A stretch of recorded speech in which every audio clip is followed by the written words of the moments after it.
طلب العلم فريضة على كل مسلم على كل مسلم طلب العلم فريضة على كل مسلم على كل مسلم.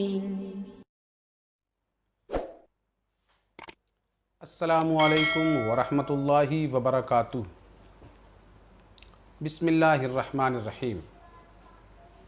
محترم ناظرین، آپ سبھی کا ہمارے چینل اسلامی درس میں دل کی گہرائیوں سے خیر مقدم ہے.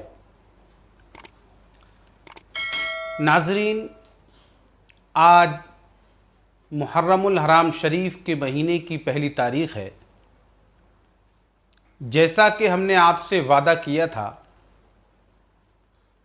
کہ ہم محرم شریف کا مہینہ شروع ہوتے ہی 1 تاریخ سے 12 تاریخ تک اپنے چینل اسلامی درس کے ذریعے تاریخ کربلا سیریز کے نام سے ایک سیریز شروع کریں گے. تو ہم آج پہلی تاریخ کو تاریخ کربلا سیریز کی قسط نمبر 1 شروع کرنے جا رہے ہیں. ناظرین، اس میں مفصل اور مدلل واقعات اور تمام خاندان آل رسول کے حالات معرکہ کربلا کے حضرت علامہ و مولانا حافظ و قاری مفتی سید واقف علی صاحب قبلہ مدد ظلہ العالی بیان کرنے جا رہے ہیں. ہم اپنی جانب سے پوری کوشش انشاءاللہ تبارک و تعالی کریں گے آپ کو تاریخ کربلا کی زیادہ سے زیادہ جانکاری حاصل ہو سکے. ہم اپنا فریضہ، اپنی معلومات کو آپ تک پہنچا کر ادا کر رہے ہیں، اور آپ سے ہمیں امید ہے کہ آپ بھی انشاءاللہ تعالی اپنا فریضہ ادا کریں گے. ہمارے چینل کو دوسروں کو شیئر کر کے، سبسکرائب کر کے، اور اس معلومات کو بہت سارے لوگوں تک اس چینل کے ذریعے پہنچانے کی کوشش کریں گے. آپ حضرات ہمارے چینل کو سبسکرائب کریں، بیل آئیکن پریس کریں، اور دوسروں کو یہ جانکاری اور معلومات پہنچائیں. تاریخ کربلا کی سیریز کو خود بھی غور سے سنیں اور دیکھیں، اور دوسروں کو بھی سنوائیں. ناظرین، آئیے تاریخ کربلا سیریز کے شروع کرنے سے پہلے ہم چاہتے ہیں کہ چند اشعار خاندان اہل بیت کی شان میں حضرت علامہ و مولانا حسن رضا بریلوی صاحب کے آپ کے گوش گزار کریں. بڑے ہی خوبصورت یہ اشعار آپ نے قلم بند کیے ہیں. کس زباں سے ہو بیاں، کس زباں سے ہو بیان عز و شان اہل بیت، مدح گوئے مصطفیٰ ہے مدح خوان اہل بیت. اور ان کی پاکی کا خدائے پاک کرتا ہے بیاں، ان کی پاکی کا خدائے پاک کرتا ہے بیاں. آیے تطہیر سے ظاہر ہے شان اہل بیت. ان کے گھر بے اجازت جبرائیل آتے نہیں، ان کے گھر بے اجازت جبرائیل آتے نہیں. قدر والے جانتے ہیں قدر و شان اہل بیت، قدر والے جانتے ہیں قدر و شان اہل بیت. اور رزم کا میدان بنا ہے جلوہ گاہے حسن و عشق، رزم کا میدان بنا ہے جلوہ گاہے حسن و عشق، کربلا میں ہو رہا ہے امتحان اہل بیت، اور اے شباب فصل گل یہ چل گئی کیسی ہوا، اے شباب فصل گل یہ چل گئی کیسی ہوا، کٹ رہا ہے لہلہاتا بوستان اہل بیت، کٹ رہا ہے لہلہاتا بوستان اہل بیت، اور کس شقی کی ہے حکومت ہائے کیا اندھیر ہے، کس شقی کی ہے حکومت ہائے کیا اندھیر ہے، دن دہاڑے لٹ رہا ہے کاروان اہل بیت، فاطمہ کے لاڈلے کا آخری دیدار ہے، فاطمہ کے لاڈلے کا آخری دیدار ہے، حشر کا ہنگامہ برپا ہے میان اہل بیت، حشر کا ہنگامہ برپا ہے میان اہل بیت، اور اہل بیت پاک سے گستاخیاں بے باکیاں، اہل بیت پاک سے گستاخیاں بے باکیاں، لعنت اللہ علیکم دشمنان اہل بیت، اور بے ادب گستاخ فرقے کو بتا دے اے حسن، بے ادب گستاخ فرقے کو بتا دے اے حسن، یوں کہا کرتے ہیں سنی داستان اہل بیت۔ آئیے تاریخ کربلا سیریز کی قسط نمبر 1 لے کر حاضر ہو رہے ہیں حضرت علامہ و مولانا مفتی سید واقف علی صاحب قبلہ مدہ ظلہ النورانی۔ نحمده ونصلي ونسلم على رسوله الكريم وعلى آله وأصحابه أجمعين۔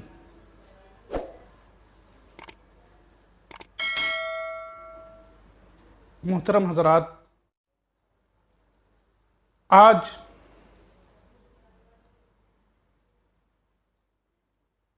ہم ذکر کریں گے ان شہداء کا، ان شہداء کے واقعات کا، ان شہداء کے حالات کا جن پر خود شہادت بھی ناز کرتی ہو۔ کربلا کا واقعہ کوئی ڈھکا چھپا واقعہ نہیں ہے، بلکہ یہ ایک ایسا واقعہ ہے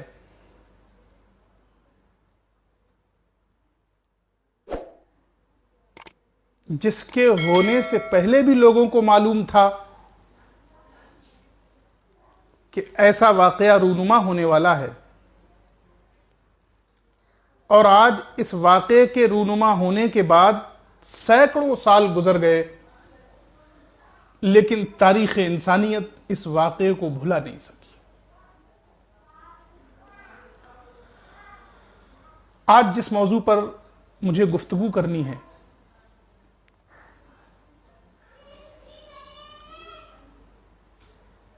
اس کا نام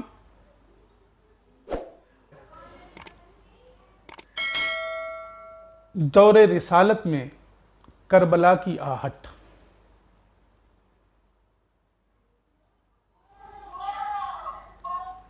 اسی کے تعلق سے کچھ گفتگو کرنی ہے کہ اللہ کے رسول صلی اللہ تعالیٰ علیہ وسلم کے مقدس زمانے میں اور ان کے بعد کے دور میں صحابہ کرام اس واقعے کو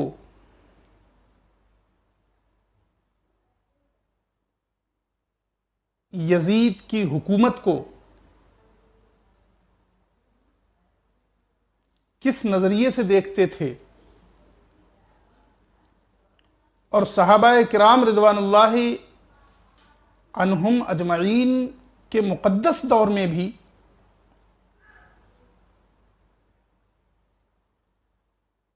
کیا ان واقعات کی کچھ گونج تھی؟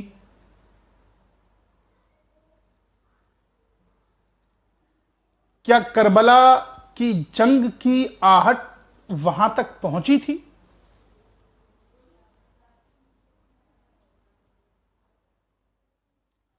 آج ہم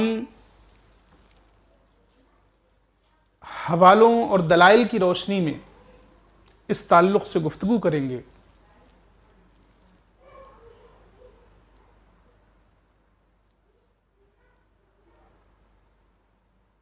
کہ نواسہ رسول، جگر گوشہ بطول،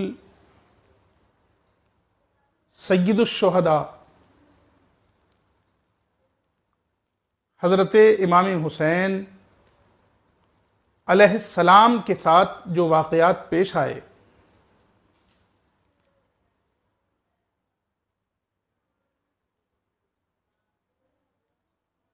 یہ واقعات بیان کرنا یا ان کا ذکر کرنا یہ صرف بعد والوں کی سنت ہے، یا پہلے والوں نے بھی اس طرح کے کچھ اشارے کیے،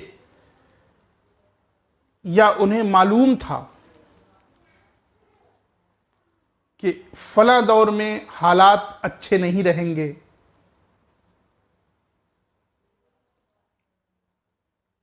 آئیے سب سے پہلے بخاری شریف کی ایک بہت مشہور و معروف حدیث ہے، آپ کے سامنے وہ پیش کر رہا ہوں۔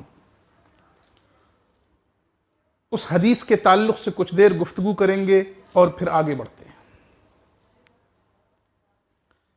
بخاری شریف میں کتاب العلم میں یہ حدیث محفوظ ہے۔ حضرت امام بخاری نے حضرت ابو ہریرہ رضی اللہ تعالیٰ عنہ سے روایت کرتے ہوئے فرمایا ہے کہ حضرت ابو ہریرہ رضی اللہ تعالیٰ عنہ نے کہا، حفظت من رسول اللہ صلی اللہ علیہ وسلم وعاءین فاما احدہما فبسسته فاما الاخر فلو بسسته لقطع هذا البلعوم۔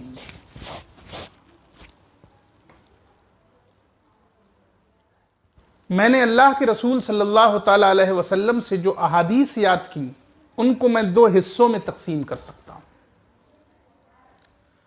وہ بڑے بڑے دو برتن بن سکتے ہیں، دو تھیلے بن سکتے ہیں، اگر ان کو دفتر میں کاغذات کی شکل میں یا کسی اور چیز میں لکھ کر میں جمع کروں، ان میں سے ایک تھیلا ایسا ہے کہ اس کو میں نے لوگوں میں پھیلا دیا۔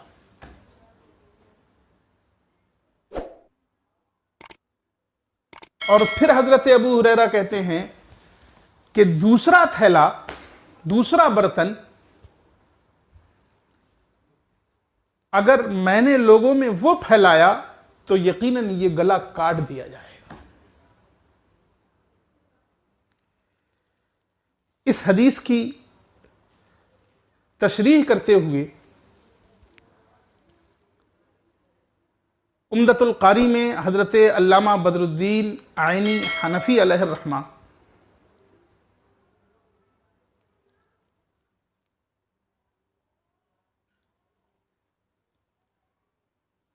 تشریح کرتے ہیں کہ حضرت ابو ہریرہ کی مراد یہ ہے کہ پہلا وہ برتن جو لوگوں میں پھیلا دیا، یعنی وہ احادیث جن میں احکام مذکور ہیں،